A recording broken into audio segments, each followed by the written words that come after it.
Seenaan kiyya dubartootaaf qofadha.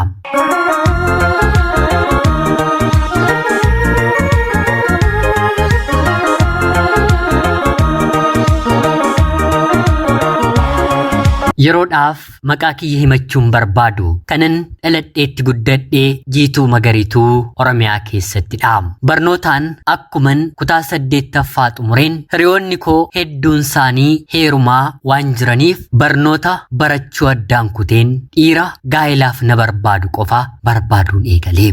Akka tasaa ta'ee kutaa 8ffaa akkan dabarreef daree qormaataa seeneen ministirii isa barattoonni waan beekan deebisan ani barnoonni nuti qofa qoramnu afaan Oromiffaadha yoo ta'e deebii hunda isaatiif qubee A guutuun keemistiriidha taanaan immoo C guutuu baayoloojiidha taanaan immoo gaaffii tokko hanga dhumaatti B qofa guutuun parsantii 100 keessaa parsantii 7 qofa deebisuudhaan kutaa 8ffaan kufeemmoo heerumuu waan hin barbaadeefi barnootatti illee homaan jedhun ture. Haa ta'uutii garuu abdiin barnootaa hagas maratti natti hin mul'atu. Obboloonni koo hangafaallee warreen dhiiraa kan barnoota xumuree Yuunivarsiitii galeeruu mana keenya keessaa hin jiru. Jireenyi waan tanaaf hin galleef beekaa manuuf kuffisee. Kufanii immoo gara mana barnootaa deemuun hin jiru mitiiree. Hiriyoonni koo kutaa 9 galmaa'anii barachuu yeroo eegalanitti maatiin koo qormaata kana kuftee sammuun ishee ni xiqqamtaa'ee jedhee yeroo isaan yaadda'an ani immoo dhiirota magaalarraatii hojii qabatan baadiyyaa nu bira dhufaniin faara kiyya itti argisiisaa baatii 2-3 dabarsee naannoo baatii 3ffaarratti dargaggeessi ollaa keenyaa reefuma erga hojii qabatee waggaa tokko hin guunne tokko baay'ee natti siquu barbaade. Anis isa akka dhiironni tebettebaa oolan hin barbaadu. Jaalalli kee jireenya naaf hin ta'u. Heerumuu qofaa jedheen isatti hime. Kanaan innis lakkii ani ammatti fuudhuu hin barbaadu. Maatii kiyyaaf waantan fedhe hin goone. Dhuguma na waliin jiraachuu kan feetu yoo ta'e garuu waggaa 2 na eeginaan jedhe. Anis deebiseefiin hangasiin waggaa 2 eegutti ijoollee lakkuu daheen mana koo ho'ifadheeraa jedheen deebiseeni. Kanaan deebisee deemee qalbiin koo garuu gara isaatti waan hafteetuuf yooman filannoo gara biraa dhabeellee magaala godinaa keenya keessatti hojii qabatee waan jiraatuuf sababa uumeen isa bira deemeen nan jiraadha jedheen battaluman karoorse. Kanaanis inni dhufee deebi'ee torbee yeroo hin guunne keessatti maatii kiyyaan magaala akkanaatii namoota kutaa 8 kufaniitiif beeksisni hojii ba'eeraa deemeen yoo carraa koo ta'e nan dorgomaa jedheen gaafadhaanii. Obboloonni koo warri dhiirotaa fi warri dubartootaa nutti hin qoosiin beeksisni nama kutaa 8 xumuree sanuummoo kufeef bahu hin jiru. Sababa ittiin biyya ilaaltu barbaaddeeti malee jechuun yeroo na didan maatii kiyyaan na hin ergitani taanaan lubbuu koon balleessan jedheeni. Abbaan koo lubbuu kee balleessitee maqaa na gochuu keerra yaa giiftii koo deemi jechuun maallaqa natti kennee magaala sanan deeme.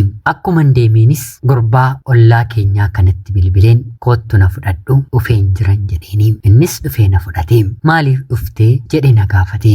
Akkuman maatii kootti hime beeksisni hojii baheetii isa dorgomuun dhufe jedheen deebiseefi yeroo kanatti inni galgala nagumaan mana isaa buleen barii eessa dharee singeessanaan jedheen. Anis har'a mitii boruudhaan jedheen. Tole naan jedhee bulee ammas na gaafate.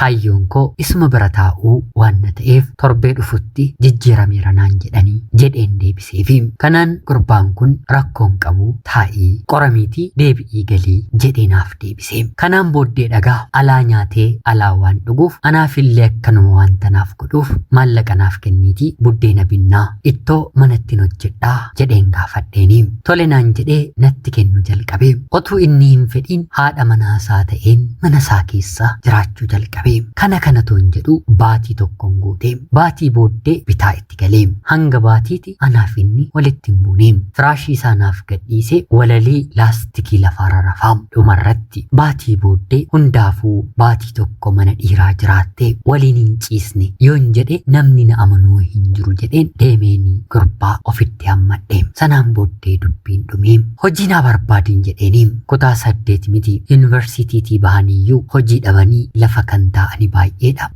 As achi barbaadamnaan hojiin naaf argamuu didee. Kanaan dhumarratti mana bunaa hojjechuu karaa mana faddaalaatii naaf ergame mana bunaa baatii 4 isuma barataa hojjedheem otoon beekiin inni abbaa manaa koo naaf ta'ee waliin jiraachuu eegallee baatii 4 kana keessatti maatii kootiin hin yaadda'inaa hojiis qabadheera heerumeerasii jedheen gabaabseen waa'ee koo itti himeem innis maatii isaatti akkanuma wantoota barbaachisan waggaa tokko booddee deemnee guunnee seera qabeessa godhanneem mana bunaa kana baatii 4 akkuma hojjedheen mataa kiyyaatiif maaliif mana bunaa naaf hin bantuu hojii hunduma saa'oo bareeraa jedheen gaafadheeniim kanaan innis hojii jedhanii magaala keessatti wanti xiqqoo waan hin jirreef sinii fi jabanaa taa'umsa baattuu banaa bunaa bishaan haayilaandii mana kiraa fi kanneen kana fakkaatanii hiriyoota isaarraas liqeeffatee walitti naaf guutee baatii tokko keessatti naaf banee hodhu kunoo hojjetadhu naan jedheem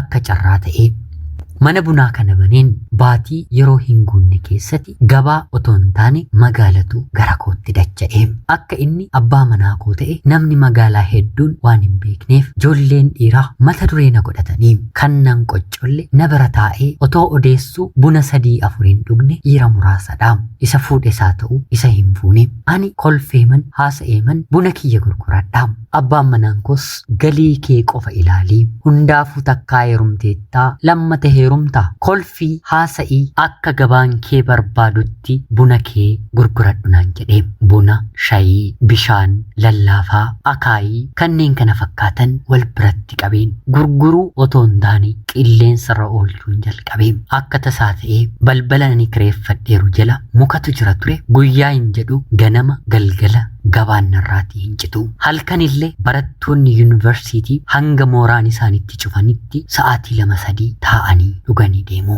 maqaan koollee beekamaa ta'ee qofaa kiyya waan hin dandeenyeef mana bunaa jalqabeen baatii 4 booddee nama 4tu ana waliin keessummeessisa anis humna waan hin qabuuf ijoollee waan hin ta'eef haallitti ani hojjedhu maali kuni motora moo nama jechisiisa barii sa'aatii 11tti hojjechuu kan hin jalqabe halkan sa'aatii 5 sa'aatii 6 rafaa boqonnaan kan jedhamu na bira hin jiru hin akaa'ama hin tumama hin miicama hin gaggaragalchama kana keessan oolaa otoon beekiin kana gidduutti maallaqaa abbaan manaan koo baatiidhaan waajjira mootummaa keessaa hojjetee fidu guyyaadhaan manni bunaa koo galchuu jalqabee kuni anaafis abbaa manaa koofis akka raajii fi akka dinqii ture abbaan manaan koollee yeroo tokko hojiirraa hafee hojii kana na gargaara ture achi keessa taa'een baatii tokko dabarsurra waan bu'aa qabu waan maallaqa qabu kana biratti guyyaa tokko yoon dabarse mana koof bu'aan buusaa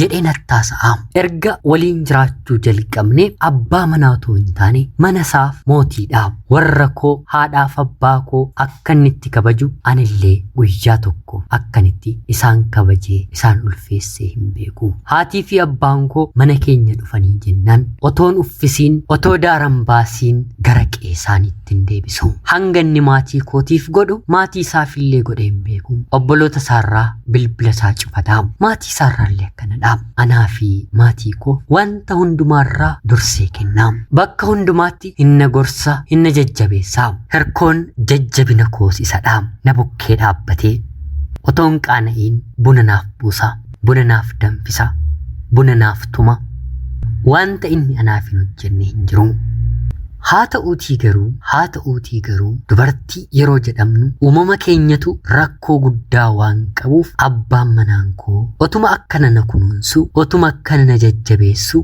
otuma akkana oliif gadinaaf ka'u na jibbisiisuu jalqabeem natti xiraa'uu foolii natti godhachuu jalqabeem dur qaamni isaa yoo fooliitti godhate maaloo ofirraatti dhiqadhu hojii kanatti hagas maroof hin hidhiin jedheen hin gorsaa amma garuu bobaansaa foolii godhatee jennaan ni xiroofta toon taane ni ciincooftaa ati nama garba malee jedheen nan arrabsaa waanuma maallaqa inni argatuu fi maallaqa ani argadhu fardaa fi lafa ta'eef wantan isa jiraachisaa jiru natti fakkaachaa dhufe dubartiin immoo amalumaanuu nama isheetiin caalu waliin malee nama isheen caaltuutiin ol waliin jiraachuu hin feetu dhiirri karaa hunduma caaluu danda'a hojiin magaala galeen baatii 4 gidduutti jalqabe immoo of na wallaalchise wantan qabuuf wantan godhu bitaa natti galee maatii kiyyaaf maallaqa gurguddaan ergaa lafa lafa bakka lamaati hojii kana jalqabeen waggaa tokkoof baatii 6 keessatti biteem.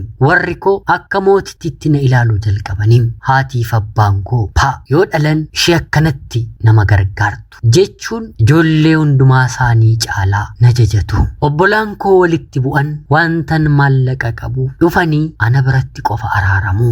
Maatiin koo dubbii ani jedherraatii as achin jedhaniim. Haa ta'utii garuu of tuulummaan abbaa manaa koo irratti argisiisuun jalqabe kuni tokkoffaarratti gaa'elli koo nagaa akka dhabu taasiseem. Abbaan manaan koo titiisa fakkaatee natti mul'achuu jalqabeem. Bakka hojiitti isa dur inni anaaf gadi jedhee buna buusuunsaa gad of qabummaa guddaa ta'ee natti mul'atu amma garuu waanuma anaa gadi ta'eef akka ani isa hin dhiisneef ana jala sirbu natti fakkaataam.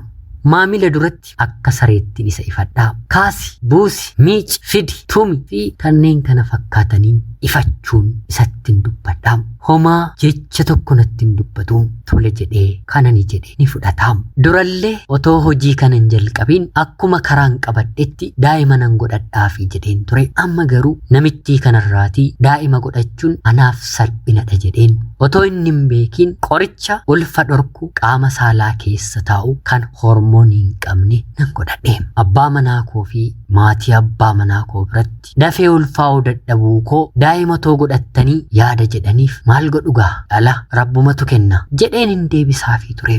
Maddi galii kun hunduu kan koo ta'uu maatiin kiyyallee yeroo beekan namitti ishee akka saree mana bunaa kee keessa deddeebitumo jechuun kabajaa fi ulfina isaarratti bishaan gadi dhangalaasuu jalqabanii. Gochaan abbaa manaa koo gochaa abbaa manaa otoo hin taane gochaa nama gargaarsa dhabee anatti maxxanee mana koo keessa akka saree lukullukaa ooluu natti fakkaachuu eegaleem. Nan jibbee kanarra darbee harka koo ol kaaseen abbaa manaa koo guyyaa 2-3 rukuteen harka kiyya dubartii irratti hin kaasu jedhee na bira darbeera. Obboloonni isaa hanga ani isa gadi qabu hanga ani isa tuffadhu waan beekaniif maal ta'a dubartii kana dhiistee dubartii si kabajju haadha manaa godhatte jedhanii isa kadhatu. Inni gaa'ela koo keessan seeninaa guyyaan sirreeffadhu nan sirreeffadhaa jedhee deebisaafii ture. Dhugaa dubbachuuf akka inni narraa bahu nan barbaada. Haa ta'uutii garuu wantan isa dhiibu wantan isa irratti darbu hunda gadi jedhee ofirra dabarsaa ture. Guyyaa tokko garuu akkana naan jedhee balleessaa ati waggaa 4 waggaa 5 narratti gootee guyyaa tokkotti siif deebisuu hin danda'a. Kanaan ol nan aarsiin nan qoriin jedhee ifaaf ifatti natti dubbate. Yeroo kanatti ani lakki abbaa manaa koo balleesseera dhiifa manaaf godhi jedheen utuu hin taane siin dhiira jedheen si waliin jiraachuun koo anumattiyyuu baay'ee natti dhagahamaa mee dhiirummaan keessa jira natti argisiisi jedheen morma isaa hudhee qabe. Yeroo kanatti inni maaloo hinna ajjeestaa akkanatti huutee nan qabiini jechuun ofirraa gaafa na qabu akkam ofirraatii na qabda jedheen ammasii danfeen ol ka'ee meeshaa mana keessaa fuudheen adda isaarratti daddarbadheen burciqoo shinii caccabsee takkaaf ani isarratti ka'een harka isaan irratti kaaseen beeku ture. Guyyaa kana garuu gara mataa dura ciisicha keenyaa deemee albee seenxii jedhamtu guyyaa rakkoof dhiirri mataa dura kaawwatu kaasee achi as gaafa natti dhufu ati dhiira dhuguma dhiiran siin jedha gaafa ati isaan na waraante jedhee nammallee itti fokkoruu jalqabe. Sababiinsaa maallaqni akkaawuntii kiyyarra jiru miiliyoonotaan lakkaa'ameera. Hojiin namni tuffatu manni bunaa anaa fi mana sheeppii illii qabu ijaaree maatii koof mana ijaaree akkaawuntii koorra gara qarshii miiliyoona 4tu jira. Kun hundi kan ta'e waggaa 5 yeroon guunne keessatti. Kanaan guyyaa kana seenxii albee kana qabatee gara kootti dhufuun nan tuqu na waraanu natti fakkaate isanitti deemu obsa isaanaaf fixatee bakka biraa miti morma koo keessa morma kootti naannessee rifeensa kiyya harka tokkoon qabee gadi na galagalchee bakka 7 irra deddeebiin na waraanee dhumarratti gaafa harka isaarratti kufu akka re'ee qalamtee miillii fi harki koo yeroo waatu ofii iyyee ollaan akkanaaf dirmatu taasisee harka isaa poolisiidhaaf kennee mana adabaa deemee guyyaama kanaan booddee obsa kiyya nan fixachiisiin jedhee natti dubbate jecha obsa isaa fixachiisu ilmoo dhiiraatti dubbadheen waraansa du'a namatti argisiisee nama deebisuuf of hin geessisee. Ajab yaa onnee koo har'a garuu albeedhaan re'ee qalame taate. Nan ajjeefame nan du'e jechuun ni danda'ama. Torbee 3 guutuu hospitaala Awuloositti maatiin koo natti boo'ani. Doktoroonni abdii kutadhaa waan horooftuun fakkaatu naan jedhani. Morma ofiitti naanna'ee bakka 7 waraanamuu jechuun maal akka ta'e isinumtuu ni beektu. Gaafan dammaqu harki kiyya, miilli kiyya, dugdi kiyya kan hojjetu tokko illee hin jiru. Nanna'e bakkan turellee hin beekun ture. Haatiif abbaan koo bolaan koo na waliin hospitaala oolanii buluu jalqaban. Yaalli morma keessaa baay'ee ulfaataa ture. Maallaqni akkaawuntii koo irratti walitti qabame. Ciisa hospitaalaa baatii 4 keessatti duwwaatti galee opereeshinii tokko hanga qarshii 300,000 400,000 gaafatamuu yeroo jalqabamu dhumarratti manni anaa fi abbaa manaa koo qarshii bunaa kootiin ijaaramellee maallaqa rakkinaaf barbaadameen gatii yartuudhaan gurgurame. Abbaan manaan koos otootti murtaa'ee jiru naaf mallatteesse. Qabeenyi kan waliinii waan na tureef guutuusaa itti haa yaalamtu jedhe. Baatii 4 booddee gara mana maatii kootti deebi'een torbee 2 guyyaa 3 Finfinneetti deddeebi'aa harki kiyyaaf miilli koo dugdi koo bakka durii isaaniitti naa deebi'an. Walii galaan garuu waggaa 3 walakkaa mana haadha kootiin baaniin ture. Maallaqa xiqqoo harka koo irratti galteen wanti anaaf maatii koo gidduu irratti hin argamne baay'inni qabeenyaa harka kootti dhufnaan ofiin wallaale. Abbaa manaa koo irra ciise. Kanan irra ciisu natti fakkaate. Gaafan irra ciisu onnee dubartummaa gaafan itti argisiisu waggootaaf na danda'ee dhumarratti akkuma arraba isaatiin dubbate gatii kiyya walitti qabeenaaf kenne. Isa obboloonni isaa isa maatiin isaa maal ta'a yoo sitti hafte jedhanii kadhatanii ni ture. Jaalalaaf obsa qabeenya godhatee isa na waliin jiraatu ilaalee isa na dagaa isa na dhiisaa ture. Dhumarratti garuu anarra darbinaan daangaa obsarra ciinaan gatii kiyya walitti qabeenaaf kenne. Yaalii ajjeechaa kan jedhuun waggaa 8 irratti murtaa'ee ani hojiitti deebi'een waggaa 1 booddee mana adabaatii ba'e. Yeroo turtii mana adabaa taa'e keessattis yeroo waliin jiraanne keessatti haali jijjiiramuu koo lubbuu kiyya balleessuudhaaf guyyaa meeqa karoorfate akka inni dhiise waraqaa luukii 80 ta'uun harkaan barreesse imimmaan koo na dhangalaasisaa na dubbisiiseera. Hanga yeroo sanaatti anii fi maatiin koo akka inni balleesseetti malee akka ani balleesseetti takkaayyoos galagalee naaf galee hin beeku. Obboloonni koo mana hidhaa keessattis erganni bahees ajjeesuudhaaf yaalii gaggeessaniiru. Haa ta'uutii garuu balleessaan guutuun kan darbe ana ta'uu yeroo malutti waliin jiraachuun kanaan booddee wanta ulfaataa wanta hin danda'amne ta'us garaa koo keessatti akka hammeenya hin qabnee fi abbaa manaa koo kanaatiif deebiseen barreesseef. Balleessaan akka kan koo ta'e obbolaa kiyyaaf koppii godheen hojii koo gaa'ela keessatti itti argisiisaa ture dhugaadha waan na ta'eef nan kenneefi icciitii koo ta'us. Haa ta'uutii garuu ammas isaan lubbuu baasanii jireenya isaanii hafte mana hidhaatti akkan dabarsineef oolchuuf jecha haaloon maatii gidduu sanuu obboloota baay'ee qabdu taanaan rakkoodha. Anis obboloota baay'een qaba innis obboloota baay'ee qaba. Akkan fayyeen akkan ofitti deebi'een maallaqa maatiin koo walitti naa qabanii gara hojii kootti hin deebi'e. Umriin kiyya dabalee waan na jiruuf akka kaleessaa gabaa harkisee waamuu hin danda'u. Si'a 2-3 gatii mana kiraallee kanfaluu dadhabeen kasaareen dhumarratti maatiin koo lafa naaf gurguranii hojii biraatti ce'een sana hojjechaa jireenya koo gaggeessaan jira. Waa'ee koo amala koo namni hedduun magaala kanaa waan beekuuf ishee immoo dhiirri kamuu isheettiin siqu kana booda jechuun maqaan irratti baasaniiru. Ani garuu amma qalbii koo jijjiirradheen jireenya gara biraa eeggachaan jira. Wanti na darbe wanti hin dhabe garuu baay'ee tokko natti dhaga'ama. Warqee caalu harka koo keessaan baase. Quufti mataa abbaa manaa koo irra na kaa'e.